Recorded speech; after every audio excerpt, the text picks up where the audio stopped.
अध्याय 7 भगवत ज्ञान के हम पहले श्लोक से पढ़ेंगे। तो मेरे पीछे आप दोहरा सकते हैं, सबके पास भगवत गीता है। मय्यासक्त मना पार्थ श्री भगवान वाच मय्यासक्त मना पार्थ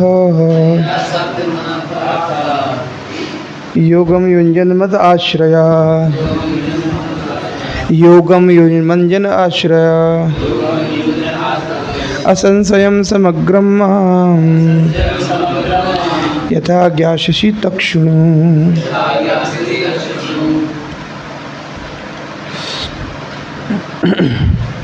शब्दार्थ। श्री भगवान वाच, श्री भगवान ने कहा, भगवान कृष्ण ने कहा, मयि मुझ में आसक्त मनः, आसक्त मन वाला, पार्थ हे प्रथापुत्र, योगम आत्म साक्षात्कार, युञ्जन अभ्यास करते हुए, मत आश्रय मेरी कृष्ण चेतना में, मेरी चेतना में, असंशयम निसंदेह, समग्रम पूर्णतया, माम मुझको, यथा जिस तरह, ज्ञास्यसि जान सकते हैं, तत वह, शृणु सुनो। श्री भगवान ने कहा, हे प्रथापुत्र, अब सुनो कि तुम किस तरह से मेरी भावना से पूर्ण होकर और मन को मुझ में आसक्त करके योग अभ्यास करते हुए मुझे पूर्णतया संशय रहित जान सकते हो।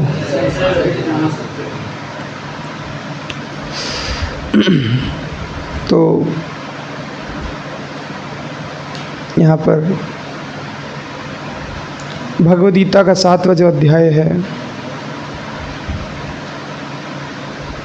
भगवद गीता को 3 भागों में बांटा गया है। एनीवन? किन किन भागों में? हाँ, तो टोटल भगवद गीता में 18 अध्याय हैं। इन 18 अध्यायों में 6 अध्यायों के हिसाब से बांटा गया है। तो जो पहले 6 अध्याय हैं वो कर्म योग के बारे में बताते हैं, या फिर ध्यान योग के बारे में बताते हैं। ध्यान योग और कर्म योग के बारे में वर्णन पहले 6 अध्याय में प्राप्त होता है, और 7वें अध्याय से लेकर 12वें अध्याय तक भगवान भक्ति योग के बारे में बताते हैं। भक्ति योग की महिमा इन अध्यायों में दी गई है। अध्याय 13 से लेके 18 तक में भगवान ने ज्ञान योग के बारे में बताया है। जिस प्रकार से एक सैंडविच होता है, जिसमें ऊपर एक ब्रेड और नीचे एक ब्रेड और बीच में मक्खन की एक परत होती है, और उसी मक्खन को खाने के लिए व्यक्ति ब्रेड खाता है। इसी प्रकार से सैंडविच में जो आनंद मक्खन का होता है, उसी प्रकार से भगवद गीता में वही आनंद इन 7 से लेकर 12 तक के अध्यायों में है ना। और ये ऊपर और नीचे से एक ब्रेड की तरह ज्ञान योग और कर्म योग से ढका हुआ है। तो जो कृष्ण भावना भावित नहीं है, जो कृष्ण चेतना में नहीं है, जो कृष्ण को भगवान नहीं मानता है, ऐसा व्यक्ति इन 7 से लेके 12वां जो अध्याय हैं, इनकी महिमा को समझ नहीं पाता है, और वो ऊपर नीचे के ब्रेड में ही फंस जाता है, ज्ञान योग और कर्म योग में ही। लेकिन भक्त इन 6 अध्यायों को बहुत विस्तार से वर्णन करना चाहते हैं। भगवद गीता का एक एक श्लोक बहुत ही महत्वपूर्ण है, लेकिन उसमें भी 7 से लेकर 12 तक, क्योंकि इसमें भगवान शुद्ध भक्ति का वर्णन करते हैं, इसलिए अत्यंत ही महत्वपूर्ण है। विशेष रूप से 7वां और 12वां अध्याय। शुद्ध भक्ति क्या है इसका वर्णन 7वें अध्याय में करते हैं, और शुद्ध भक्ति का कंक्लूजन क्या है वो 12वें अध्याय में करते हैं।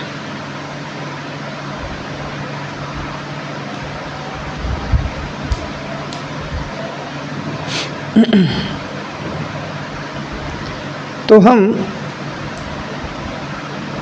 जो ये 7वें अध्याय पढ़ रहे हैं ना,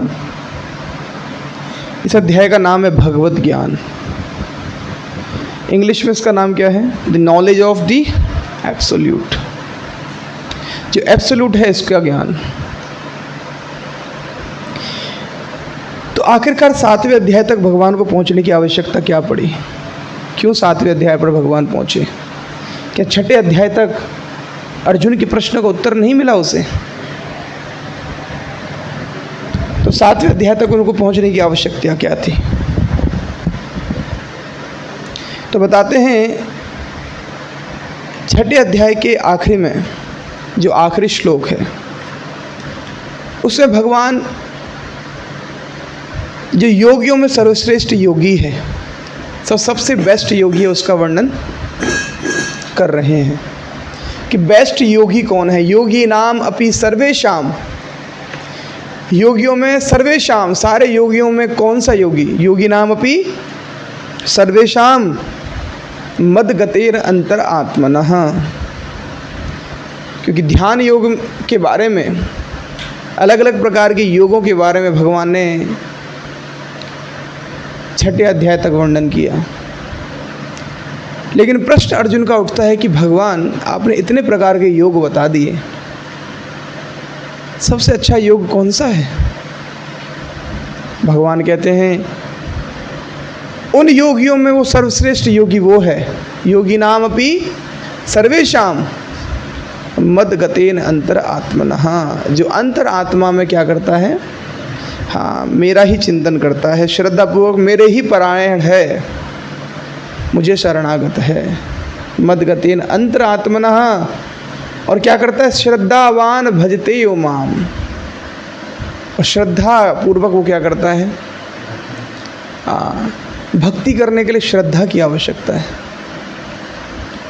जो श्रद्धा पूर्वक, श्रद्धावान भजते यो माम, श्रद्धा पूर्वक जो क्या करता है? मेरे भजते यो माम, मेरे को परायण है। सा में युक्ता तो मतः, ऐसा व्यक्ति मुझ में क्या होगा? युक्त हो जाएगा। युक्त मतलब योग, योग मतलब जोड़, जोड़ मतलब युक्त। भगवान ईसा में युक्तो तमतः, ऐसा व्यक्ति क्या हो जाएगा? मुझसे जुड़ जाएगा, कृष्ण चेतना में उसका विकास हो जाएगा, वो व्यक्ति मुझसे जुड़ जाएगा। तो प्रश्न यही उठता है मद्गतेर अंतर आत्मना, कि सबसे बेस्ट योगी कौन है? कि जो मेरा भजन करता है। तो अर्जुन का प्रश्न है कि तो कैसे करें आपका भजन? अगर आपका भजन करने वाला योगी सबसे बढ़िया है तो कैसे करें आपका भजन? आपको आपसे कैसे जुड़ना है? हम संसार से जुड़ने का प्रयास कर रहे हैं, मन से जुड़ने का प्रयास कर रहे हैं, अंतरात्मा से, अपनी अंतरात्मा से जुड़ने का प्रयास कर रहे हैं, लेकिन आपसे कैसे जुड़ें? इसका क्या तरीका है? तो कैसे करना है, ये 7वें अध्याय के पहले श्लोक में भगवान बता रहे हैं कि मुझसे कैसे जुड़ेगा। बता रहे हैं मई आसक्त मना पार्थ, कि हे अर्जुन, हे पार्थ, हे प्रथापुत्र, मई आसक्त, सबसे पहले क्या करूं? अपने मन को मुझसे आसक्त करो। मई आसक्त मनः पार्थ, क्या करूं? हाँ, मई आसक्त, मुझसे आसक्त हो जाओ। योगन युंजन मद आश्रय, और आत्म साक्षात करो, योग करो, ध्यान लगाओ। किसके ऊपर? युंजन अभ्यास करते हुए ध्यान लगाओ। किसके ऊपर? मद आश्रया, मेरे ऊपर। कृष्ण क्या कह रहे हैं? किसके ऊपर ध्यान लगाओ? मद आश्रय, मेरी चेतना को विकसित करो तुम। कैसे? मन के द्वारा। मन के द्वारा तुम मेरी चेतना को विकसित करो, अपने मन को मेरे ऊपर लगाओ। और इस प्रकार से क्या होगा? असंशयम। संशय मीन्स डाउटफुल, असंशय मीन्स किसी प्रकार का कोई डाउट नहीं तुमको होना चाहिए अर्जुन।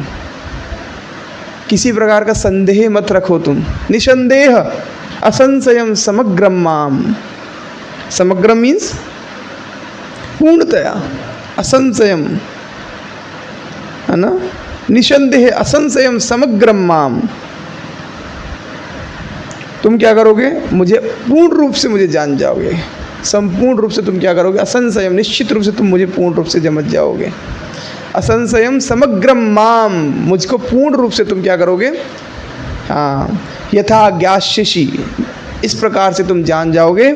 तत्शृणु, तत्शृणु मीन्स ध्यान से सुनो मैं क्या क्या बताऊंगा। तत्शृणु, ध्यान, शृणु मीन्स सुनना, तत्शृणु मतलब ध्यान से सुनना। इस प्रकार से ध्यान से सुनो अर्जुन। अब मैं तुमको बताऊंगा कि मेरे को कैसे प्राप्त करना है, अपने मन में कैसे मेरा हमेशा चिंतन करना है। तो 7वें अध्याय को हम 6 सेक्शंस में डिवाइड करेंगे। अभी हमारे पास कुछ वाइट बोर्ड वगैरह कुछ है नहीं, है ना? प्रोजेक्टर होता तो मैं आपको करके दिखाता। कोई बात नहीं, अगली बार से हम आएंगे तो प्रोजेक्टर लेके आएंगे, है ना? एक प्रोजेक्टर यहीं रख देंगे, ठीक है ना? यहाँ पहले हम रखते थे, वो कहाँ चला गया प्रोजेक्टर? नहीं, i5 का, i5 का प्रोजेक्टर यहाँ पे रखते थे ना पहले, यहाँ पे इसमें नीचे मेरा में। हाँ, यहाँ पे रखना स्टार्ट कर दो एक प्रोजेक्टर, है ना? यहीं पे रखो, डेली क्लास होगा ना, ठीक है ना? तो आप जस्ट सुन के लिख लीजिए, अभी तो मैं लिख के नहीं दिखा पाऊँगा। तो 6 सेक्शंस में इस अध्याय को ब्रेक डाउन करेंगे। 6 पार्ट में इस चैप्टर को हम पढ़ेंगे। पहला पार्ट श्लोक संख्या 1 से लेकर 3 तक, जिसमें कृष्ण क्या कह रहे हैं कि हे अर्जुन, ध्यान से सुनो। क्या?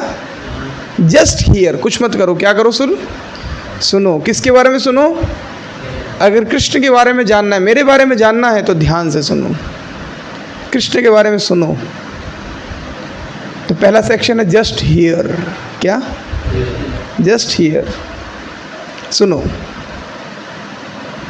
फिर हम पढ़ेंगे सेक्शन 2 इस अध्याय का, श्लोक संख्या 4 से लेकर 12 तक, जिसमें कृष्ण आगे बताएंगे अर्जुन को कि अगर कृष्ण को जानना क्या है, नोइंग कृष्णास, कृष्ण की, जब कृष्ण को आप जानो तो कृष्ण को हम पहले जानेंगे कि कृष्ण की शक्तियाँ कौन हैं, कृष्ण अपनी शक्तियों को कैसे प्रकट करते हैं। तो भगवान की 2 प्रकार की शक्ति हैं, अंतरंगा शक्ति, बहिरंगा शक्ति, तटस्थ शक्ति। तो 3 प्रकार की शक्तियों में से भगवान 2 शक्तियों के बारे में बताएंगे। मेरी बहिरंगा शक्ति भूमिर अपो अनल वायु खम्मन बुद्धिरे विचा, और मेरी दूसरी शक्ति अपरयाम स्तुन्यम प्रकृति विद्धि में पराम जीव भूत महाबाहो ये एकदम ध्यान रहते चक्र। ये 2 प्रकार की मेरी प्रकृति है, 2 मेरी प्रकार की शक्तियाँ हैं, एक भौतिक है, एक आध्यात्मिक है। और उसके बारे में फिर डिटेल में भगवान बताएंगे कि कैसे जो हैं आध्यात्मिक प्रकृति की जो जीवात्माएं हैं वो मेरी भौतिक प्रकृति को कैसे भोग करते हैं। तो इस प्रकार से 4 से लेकर 12 इन 8 श्लोकों में भगवान अपनी शक्तियों का वर्णन करेंगे। क्योंकि कृष्ण को जानना है ना, तो कृष्ण को कैसे जानेंगे? उनकी शक्तियों के बारे में जानना पड़ेगा कि भाई अगर कोई प्रधानमंत्री है तो उसके पास कितनी पावर है, अगर कोई MCT का मिनिस्टर है यहाँ पे उसके पास कितनी पावर है, अगर वो कोई सुप्रीम पर्सनैलिटी ऑफ गॉड है तो उसके पास कितनी पावर है। तभी आप जान पाओगे भगवान हैं कौन, भगवान की शक्तियाँ क्या हैं। भगवान की शक्तियों के बारे में हम पहले जानेंगे। फिर तीसरे सेक्शन हम 13वें श्लोक से लेके 13वां और 14 2 श्लोक रहेंगे तीसरे सेक्शन में, जो कि बहुत ही महत्वपूर्ण होंगे, जिसमें कृष्ण बताते हैं कि जो प्रकृति के 3 गुण हैं, जो मोड्स हैं, मोड्स, उनको कृष्ण ही नियंत्रित करते हैं एक्चुअली में। हालांकि प्रकृति नियंत्रित करती है, लेकिन प्रकृति की अध्यक्षता किसकी करती है? कृष्ण की। प्रकृति के अध्यक्ष हैं कृष्ण। तो इसलिए क्या करो, अगर तुम प्रकृति को सरेंडर करना चाहते हो, अगर तुम इन 3 गुणों के प्रति शरणागत हो, तो मुझे शरणागत हो जाओ, क्योंकि सब कुछ मेरे ही कंट्रोल में है। अहम सर्वस्य प्रभुमत्ता सर्व प्रवर्तते इति मत्वा भजन्ते माम भूता भाव समन्विता प्रकृति क्रियमाणानि गुणे कर्माणि सर्वशः मयध्यक्षेण प्रकृति सूर्यतय सचराचरम। इस प्रकार से इन श्लोकों का भगवान वर्णन करेंगे। फिर चौथा सेक्शन 15वें श्लोक से लेकर 19वें श्लोक तक, जिसमें भगवान वर्णन करेंगे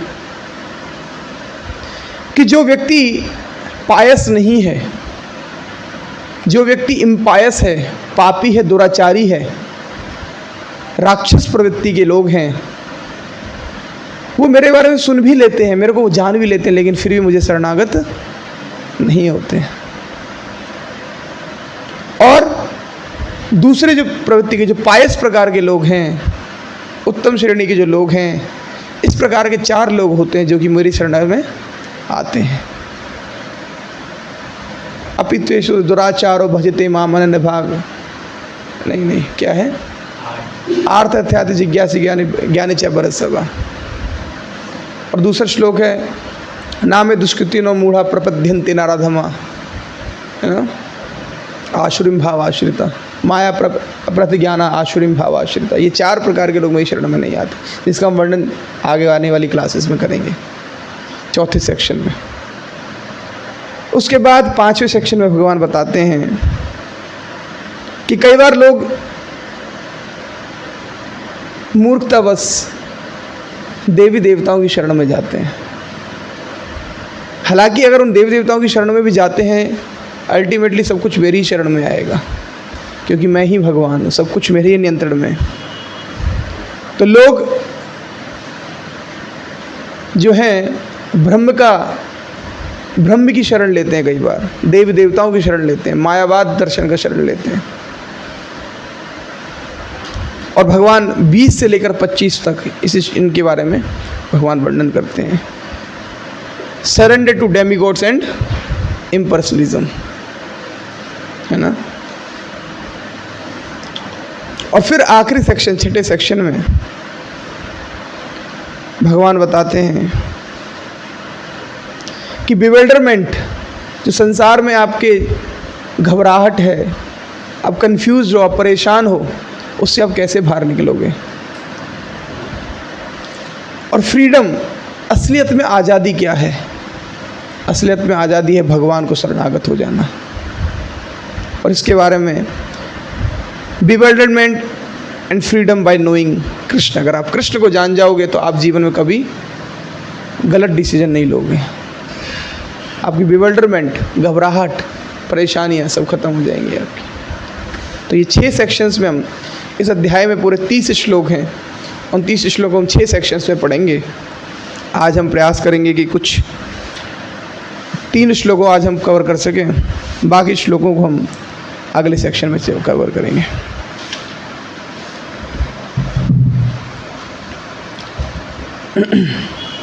तो ये 3 श्लोक अभी हम पढ़ेंगे, इनमें हम क्या क्या कंक्लूजन क्या है, इनको हम कंक्लूड करेंगे थोड़ी देर में।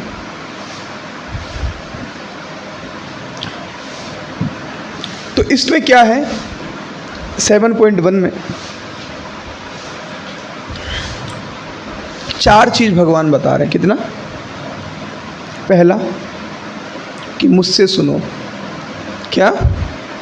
हाँ, अगर कृष्ण को पूर्ण रूप से जानना है तो पहले क्या करो? हाँ, मुझसे सुनो। हियर फ्रॉम हिम, मतलब हियर फ्रॉम हिम का मतलब क्या? कृष्ण से सुनने का मतलब क्या? जो कृष्ण ने बोला है, क्या बोला है कृष्ण ने? भगवद गीता, उसको ध्यान से सुनो, कृष्ण क्या कह रहे हैं। और अन्य शास्त्रों में, श्रीमद् भागवतम में, पुराणों में, जहाँ पे भगवान के उपदेश हैं उनको ध्यान से सुनो। जहाँ जहाँ कृष्ण अपने भक्तों को उपदेश दे रहे हैं, उन सारे उपदेशों को ध्यान से सुनो।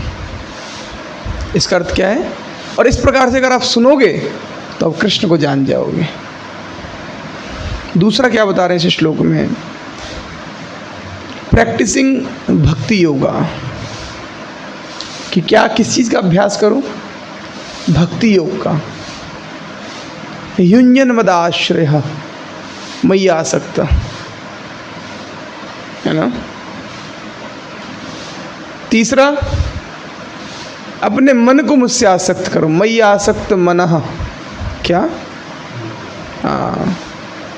और चौथा क्या बता रहे हैं इसमें? अपनी पूर्ण चेतना को मुझ में लगा दो, है ना। समग्रम माम असंशयम,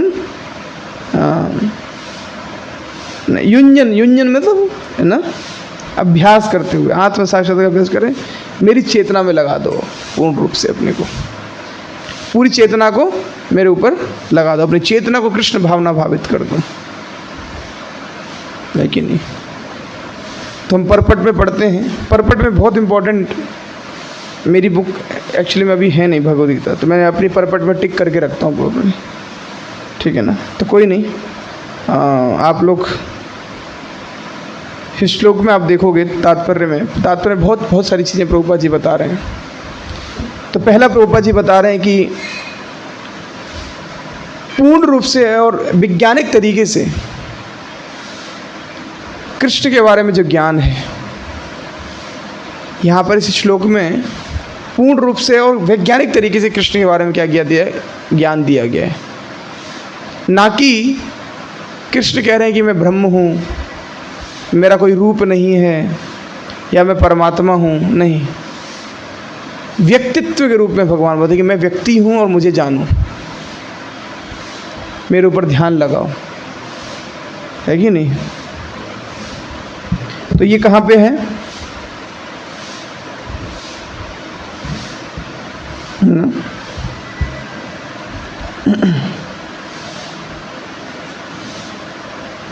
तो आप देखेंगे दूसरे पैराग्राफ की चौथी लाइन, मन को कृष्ण पर एकाग्र करना। मिल गई लाइन?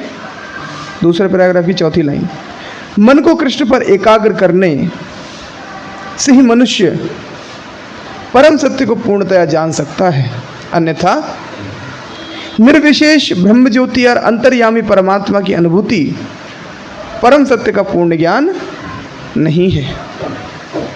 समझे आप?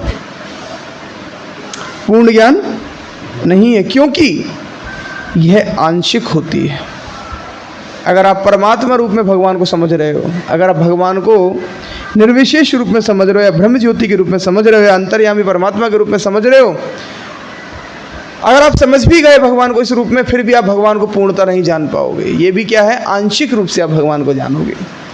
लेकिन यहाँ पे भगवान कह रहे हैं कि अगर आप मेरे को पूर्ण रूप से जानना चाहते हो तो मेरे को इसी रूप में, जिस रूप में हूँ मैं, यही मेरा पूर्ण रूप में जानने का प्रयास करो, यही मेरा पूर्ण रूप है। ठीक है ना। दूसरा भगवान कह रहे हैं विदाउट डाउट। प्रभुपाद जी क्या कह रहे हैं यहाँ पे, है ना, बिना किसी संशय के। क्या?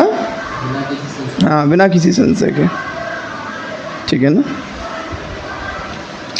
योगिनाम अपि सर्वेशाम मद्गतेन अंतरात्मना, आखिरी श्लोक जो हमें पढ़ा, श्रद्धावान भजते उमाम सामयुक्ता तो मतः, है ना। इसके बाद ये सारे बहुत ही महत्वपूर्ण चीजें भगवान बता रहे हैं। और यहाँ पर प्रभुपाद जी तात्पर्य में बहुत ही इंपॉर्टेंट श्रीमद् भागवतम से श्लोक कोट कर रहे हैं कि भगवान को समझने का क्या तरीका है। श्रीमद् भागवतम से पहले स्कंद के दूसरे अध्याय के 17वें श्लोक से लेकर 21वें श्लोक तक, 17, 18, 19, 20 और 21, इन सारे श्लोकों को प्रभुपाद जी कोट कर रहे हैं, है ना। तो क्या कोट किए हैं? श्रवणतां स्वकथा कृष्ण पुराण पुण्य श्रवण कीर्तन हृदन्तस्तो यभद्राणि विदनोति सहृदय सतां नष्ट प्रायसो भद्रेषु नित्यं भागवत सेवया भगवते उत्तम श्लोकी भक्तिर्भवति नष्टकी तदा रजस्तमो भावो कामलोभादाश्च चेत एतनारायण विद्धिं स्थितिं सत्ये प्रसिद्ध्यति एवं प्रसन्न मनसो भगवद भक्ति योगतः भगवत तत्व विज्ञानं मुक्त संगस्य जायते विद्यते हृदय ग्रंथिं छिन्द्यते सर्व संशयः छियन्त चास्य कर्माणि दृष्टे त्वा एवात्मनि ईश्वरः। 17, 18, 19, 20 और 21 इन 5 श्लोकों को प्रभुपाद जी यहाँ पे कोट करें और 5 श्लोकों में ये निम्नलिखित तरीके हैं जिनसे आप भगवान को पूर्ण रूप से जान सकते हो। पहला क्या है, ये स्टेप बाय स्टेप आप कैसे एडवांस करोगे भक्ति में, इन 5 श्लोकों में बताया गया है श्रीमद् भागवतम के कि स्टेप बाय स्टेप व्यक्ति कैसे भक्ति में प्रोग्रेस करता है। सबसे पहले क्या करता है, श्रवणताम सो कथा कृष्ण, हियरिंग अबाउट कृष्णा और फ्रॉम हिम, या तो कृष्ण के बारे में सुनो या कृष्ण से सुनो। पहला स्टेप लिखिए है ना, दिस इज फर्स्ट स्टेप। आपके हृदय में जो बेस्ट फ्रेंड की तरह हमेशा विराजमान रहेंगे। तीसरा स्टेप क्या होगा कि हृदयन्तस्तो ही अभद्राणि विदनोति, आपका हृदय क्या होगा, आपके हृदय में धुनोती धुनाई होती है ना, धुनाई सुनो, धुनाई मतलब जैसे रुई होती है, तो अभी तो नहीं होती, अभी तो बहुत कम होता है ना, तो धुनाई की मशीन होती है, तो वहाँ पे लोग जाते हैं और अपने रुई लेके जाते हैं जो गंदी मैली रुई हो जाती है, और उस रुई को लेके मशीन के अंदर डालते हैं और मशीन में धड़ धड़ धड़ धड़ करके उसकी धुनाई होती है, उसमें से सारा धूल निकाल दिया जाता है ना, धूल मिट्टी सब निकाल कर फिर से बढ़िया से रुई बाहर आ जाती है उसमें से, उसको बोलते हैं धुनाई। इसी प्रकार से अगर आप कृष्ण कथाएं सुनेंगे नियमित रूप से, डेली सुनेंगे, क्या नियमित रूप से कृष्ण कथा सुनेंगे, तो आपके हृदय में भी क्या होगी, अनर्थों की धुनाई होगी। जो पाप करने की प्रवृत्ति है, जो अनर्थ करने की प्रवृत्ति है, अनर्थों को जो हमको परेशान करते हैं, काम वासना, स्त्री के प्रति इतना आकर्षण होता है, क्रोध आता है, लालच आता है, अपने आप पर अहंकार आता है, दूसरे व्यक्ति से ईर्ष्या होती है, भ्रमित होते रहते हैं हम लोग अलग अलग चीज़ों से। ये सब अनर्थ हमको बहुत परेशान करते हैं। और जब हम कृष्ण भावनामृत होते हैं, कृष्ण कथा सुनने का प्रयास करते हैं, तो कृष्ण क्या करते हैं, अंदर से एक कृष्ण कथा के माध्यम से हमारे अनर्थों की धुनाई होती है। और क्या हो जाएगा, हृदय सताम, सुहृदय सताम, सुहृदय, आपका हृदय कैसा हो जाएगा, बहुत ही सुहृदय, बहुत ही सुंदर आपका हृदय, कोमल हृदय हो जाएगा। आप सताम, सत्वगुण में स्थित हो जाएंगे। This is third step. चौथा स्टेप क्या होगा, है ना, नष्ट प्रायसु अभद्रेषु, यही है ना कि अभद्र सारे नष्ट हो जाएंगे। भगवत उत्तम श्लोके भक्तिर्भवति नैष्टिकी, और धीरे धीरे आपकी जो भक्ति है वो नैष्टिकी भक्ति हो जाएगी। कैसी हो जाएगी, नैष्टिक। आप निष्ठा के स्तर पर पहुंच जाएंगे अगर आप प्रतिदिन क्या करेंगे, श्रीमद् भागवतम या कृष्ण के बारे में या कृष्ण से सुनेंगे तो। और नेचुरल डेवलपमेंट, द डोरमेंट, चौथा स्टेप क्या होगा, स्वाभाविक रूप से आपके अंदर कृष्ण भावनामृत का जो प्रेम है, कृष्ण प्रेम है, वो जागृत हो जाएगा। कृष्ण प्रेम इसी प्रकार से जागृत हो जाएगा आपके हृदय में अगर आप डेली श्रीमद् भागवतम कथा सुनेंगे तो। फिर क्या होगा, और ज़्यादा अगर आप सुनेंगे तो क्या होगा, आप फिक्स हो जाएंगे। नैष्टिकी, भक्तिर्भवति नैष्टिकी। By hearing more one become fixed in devotional service. इसके बाद क्या होगा, जब फिक्स हो जाओगे आप तो रजोगुण और तमोगुण से पूर्ण रूप से बाहर हो जाओगे आप। फ्रीडम फ्रॉम मोड ऑफ तथा रजस तमो भावा। रजस और तमस से क्या होगा, काम लोधा लाभदायक, काम, रजस तमस, काम लाभ, इन सब से क्या हो जाए, आप मुक्त हो जाओगे। पहले रजस तमस से बाहर होंगे, फिर हृदय में जो काम वासना है और एवरेसी है ना, जो हृदय में भोगने की ना, लाभ प्राप्त करने की, हर चीज़ में हमें लालच आता है कि ये भी मिल जाए, ये भी मिल जाए, ये भी हो जाए, वो भी हो जाए। इन सब हो जाएंगे, ये सब हृदय से खत्म हो जाएगा। उसके बाद क्या होगा? One become study in goodness, है ना। चेत एतनारान वित्ती, है ना, एतनारान विद्धि। चेतना आपकी क्या होगी? वृद्धि होगी। कृष्ण भावनामृत आपके जीवन में वृद्धि होगी। और शुद्ध भक्ति में स्थितम सत्व प्रसिद्धति, सत्व मतलब सत्वगुण में, आप सत्वगुण में प्रसिद्धति, सत्वगुण में आप आ जाओगे हमेशा के लिए। गुडनेस में आप स्टडी, ध्यान, नैष्टिक तरीके से आप सत्वगुण में स्थापित हो जाओगे। फिर क्या होगा? एवं प्रसन्न मनसो, जब ये सब हो जाएगा तो भगवान की भक्ति की तरफ आप जागृत हो जाएंगे, जाग जाएंगे। प्रसन्न मनसो, आनंद में आपका मन भर जाएगा। एवं प्रसन्न मनसो, और क्या होगा? भगवत भक्ति होगा। आप कृष्ण के विज्ञान को समझ जाओगे पूर्ण तरीके से, परफेक्टली। और क्या होगा फिर? विद्यते हृदय ग्रंथि, भगवत तत्व विज्ञान मुक्त संघर्ष जाते, और भगवत तत्व विज्ञान आपके हृदय में प्रकाश हो जाएगा। और फिर क्या होगा जब ऐसा होगा? तो हृदय में ग्रंथि जुड़ी हुई है भौतिक संसार से, ग्रंथि विद्यते हृदय ग्रंथि छिंदन्ते, टूट जाएंगी सारी ग्रंथियां, है ना, सारी कट जाएंगी सारी ग्रंथियां। सर्व संशया, सारे संशय खत्म हो जाएंगे आप जीवन के। और क्या होगा? छियन्ते चास्य कर्माणि दृष्ट एवात्मनि ईश्वरः, इस प्रकार से आप असंशयम समग्रम माम की स्थिति पे आप आ जाओगे। कृष्ण को आप पूर्ण रूप से समझ जाओगे, आपके अंदर पूर्ण ज्ञान कृष्ण भावनामृत का हो जाएगा।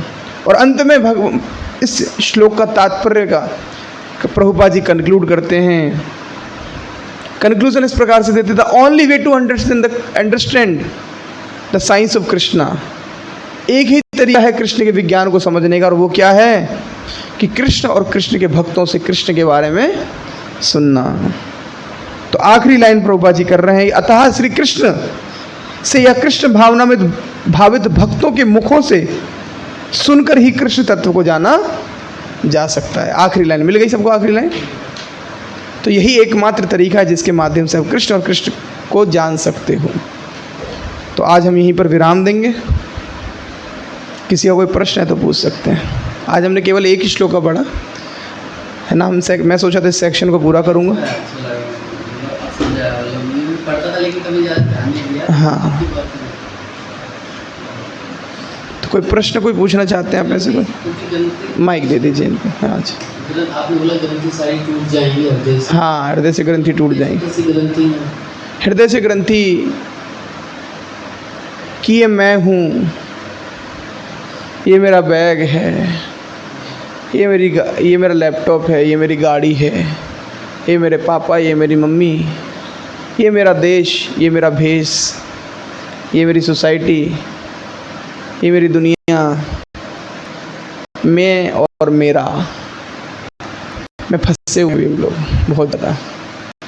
मैं और अहम ममेति, अहम ममेति, मैं और मेरा। ये भौतिक संसार में लोग इसी में फंसे हो, मैं और मेरे में। या तो ये मैं हूँ या मेरा है, और मैं कारण इस व्यक्ति इस संसार में फंसा हुआ है, इस संसार से कभी बाहर नहीं निकल पाता, क्योंकि उसे क्या लगता है ये मैं हूँ और ये मेरा है। तो इनको कैसे छोड़ सकता हूँ? ये अहंकार मेरा है, मैं ऐसा हूँ, मैं वैसा हूँ, मैं ये कर दूंगा, मैं वो कर दूंगा, मैं तुमको देख लूँगा, मैं तेरी हालत ख़राब कर दूंगा, मैं अहंकार है ये। इससे व्यक्ति क्या होता है? इसकी हृदय ग्रंथि जुड़ी रहती है, उसे लगता है मैं इतना मजबूत हूँ, जुड़ी रहती है हृदय ग्रंथि। और मेरा, ये तो मेरा है, ये मेरा है, ये मेरा है, पैसा मेरा, नौकरी मेरी, छोकरी मेरी, डोक मेरी है कि सब कुछ मेरा है। पापा मेरे, मम्मी मेरे, घर मेरा, गाड़ी मेरी, घोड़ा मेरा, देश मेरा। और जब तक मैं और मेरा रहेगा आप इस संसार में कभी सुख से नहीं रह पाओगे, क्योंकि आप मैं और मेरा कभी सुख से रहने देंगे ही नहीं, आपको प्रसन्नचित रहने नहीं देंगे। क्योंकि मैं और मेरा को आप हमेशा चाहोगे कि आपके साथ रहे, लेकिन ये बहुत ही संसार चलायमान है, तो आपके साथ कभी रहेगा तो आप ज़बरदस्ती उनको रोकने का प्रयास करोगे, पकड़ने का प्रयास करोगे, लेकिन पकड़ नहीं पाओगे तो बहुत ही कष्ट होगा। लेकिन कृष्ण भावनामृत होकर आप इन ग्रंथियों को काट सकते हो, और जब एक बार कट ही जाएगा तो दर्द क्यों होगा बाद में। इससे मुझे देखा है जैसे हम लोग सेवा करते हैं, और लेकिन कहीं नहीं मन में यार सम्मान की चाह जाती है। मैंने अपने अपने मेरे अंदर भी बहुत से ऐसे कभी सम्मान की चाह आ रही है, मतलब ऑटोमेटिक आधे मन कह रहा है कि नहीं यार थोड़ा पता होना चाहिए, मैंने ये किया उनको पता होना चाहिए। ये हम जानते हैं गलत है, लेकिन मन तो मन को सुबह उठते ही झाड़ू से मारो और रात को सोते समय जूते से मारो। अगर आपको पता है कि गलत है, आपको पता है आपका मन गलत कह रहा है, तो फिर क्यों, है ना, क्यों कीचड़ में जाके लेटना, क्यों जो उल्टी कर दिया उसको दोबारा चाटना, जो मल त्याग के आ गए उसको क्यों उठा के खाना है, अगर आपको पता ही है तो, है ना, क्यों करना। फिर प्रार्थना करो भगवान से कि हे भगवान, मुझे तो पता है कि ये प्रतिष्ठा सू करे रे भिष्ठा, दुष्ट मना तुम्ही कैशर वैष्णव। अरे दुष्ट मन, तिलक लगा के, कंठी पहन के, धोती कुर्ता पहन के, सिखा रख के सोचता है कि तू वैष्णव बन गया है, सबके सामने तू वैष्णव दिखने का नाटक कर रहा है। दुष्ट मन, कैसा वैष्णव है तू, है ना। अरे तू निर्जन जगह पे बैठकर, निर्जन स्थान में बैठकर क्या कर रहा है, भजन करने का प्रयास कर रहा है, अकेले रहकर, सबको दिखाकर, है ना। निर्जने रे घर तब हरि नाम केवल कर। अरे दूसरों को दिखाने के लिए तो हरि नाम कर रहा है, ध्यान जब दूसरों को दिखाने के लिए लोग सम्मान करेंगे, तारीफ करेंगे। दुष्ट मन, नीच, शर्म नहीं आती तुझे, सम्मान की तो भक्ति कर रहा है, शर्म नहीं आती तुझे। अरे ऐसी प्रतिष्ठा, जने रे प्रतिष्ठा शू करे रे भ्रष्टा, तुझे समझ नहीं आती। अरे ये तो सुअर की भिष्टा के समान है ऐसी प्रतिष्ठा, जिसको तू प्राप्त करना चाहता है, जिसके लिए तू भगवान की भक्ति छोड़कर इन सामान्य लोगों के लिए, तू सामान्य लोगों से तू प्रतिष्ठा चाहता है। तू चाहता है लोग ताली बजाएं तेरे लिए, तेरी प्रशंसा करें, तेरी वाहवाही करें, तेरे को शर्म नहीं आती। प्रतिष्ठा के लिए कर रहा है तुझे सब। इस प्रकार से भक्ति सेनानी ठाकुर मन को डांटते हुए कह रहे हैं, पीटो पकड़ के मन को, शर्म नहीं आती तुझे एक बार भी, प्रतिष्ठा चाहता है तू।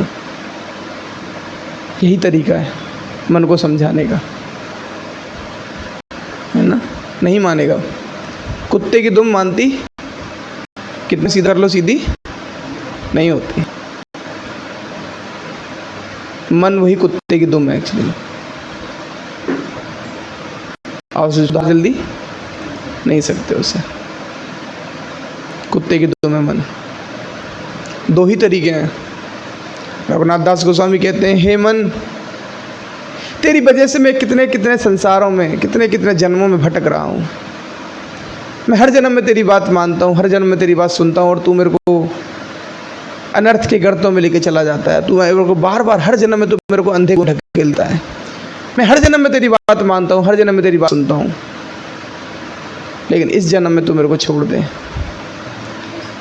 हे मन, इस जन्म तू नंद नंदन का भजन कर। ये जन्म, एक जन्म तू कृष्ण के लिए दे दे। तेरे को मैंने कितने जन्म दे दिए, तूने मेरे को बार बार जन्म मृत्यु जरा व्याधि के चक्कर में फंसा के रखा है। तेरे चक्कर में संसार से नहीं निकल पा रहा हूँ, मैं कृष्ण की भक्ति नहीं कर पा रहा हूँ तेरे चक्कर में। हे मन मान जा, मान जा, नहीं तो बहुत पीटूंगा तेरे को। मान जा मेरी बात को, प्यार से समझा रहा हूँ, मान जा। भक्ति कर ले प्रेम से भगवान की, है ना। ईमानदारी से भगवान की भक्ति कर। दुनिया को दिखाने के लिए भक्ति मत कर, हृदय से भगवान की भक्ति कर। दुनिया को मत प्रूफ कर कि तू बहुत अच्छा भक्त है। इस प्रकार से रघुनाथ दास गोस्वामी मनः शिक्षा इसको बोलते हैं। क्या उन्होंने इतनी बड़ी किताब लिखी है मनः शिक्षा, कैसे मन को शिक्षित करना। मन के ऊपर किताब है पूरी, रघुनाथ दास गोस्वामी की, आचार्य हमारे। पूरी किताब है मन के ऊपर, मनः शिक्षा उस किताब का नाम है। मन को शिक्षा दे रहे हैं। हे मन, बस एक मौका मुझे दे दे भगवान की भक्ति करने का। हे मन मान जा मेरी बात को, मुझे भगवान का भजन करने दे। मुझे नहीं चाहिए प्रतिष्ठा, मुझे नहीं बजवानी ताली किसी से। हे मन मान जा। इस प्रकार से प्रार्थना करनी पड़ेगी। जूते खाने पड़ेंगे सीनियर्स के। क्या मन को जूते कैसे मारोगे?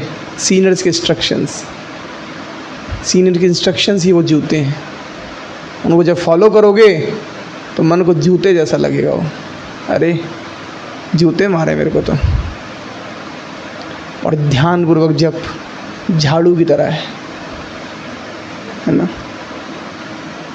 इस प्रकार से मन को क्या करो, ट्रेंड करो। नहीं, ये वही मन है जो आपको जन्मों जन्मों से संसार में फंसा के रखा हुआ है।